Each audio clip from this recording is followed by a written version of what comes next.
নীরবে চুপি সারে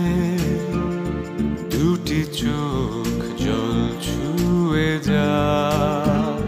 স্মৃতি ওরা নীল ভাবনাতে